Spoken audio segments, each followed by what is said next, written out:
Bethlehem tang ki chuan man Beirel ar fi a cheu Ni chuan ni tlak mi fim pathum na ruai tu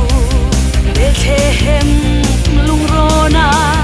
Sui le lung var zim hui rim tho chu put in Nau te zi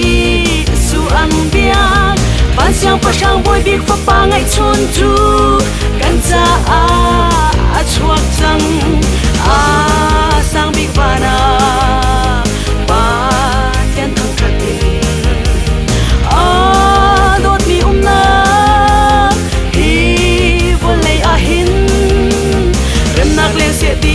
mi la an sa a thiang lim mi zana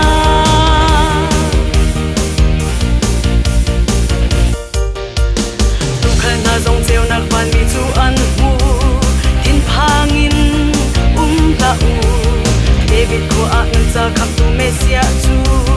ni him a chuak chang lo min an khat khul ranga in Bethlehem kwa lei pan Emmanuel pathian Giêsu cho in a khopil bu inan biak a sang big bana pa kian thang thatin a dot mi na I volei a hin rem nak len se ti in ban mi ha an sa a thiang lim mi zana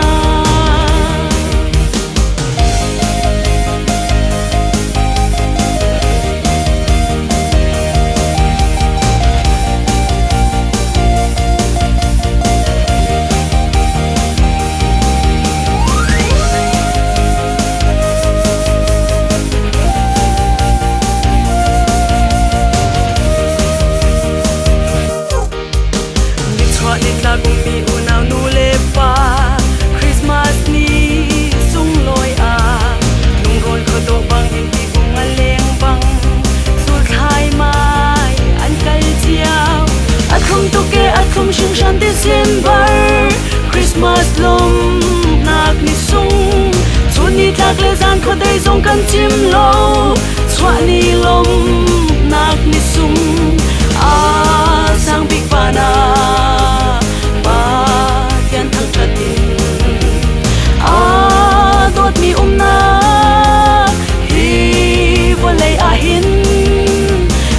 len se ti in van mi la an sa a thiang lim mi zana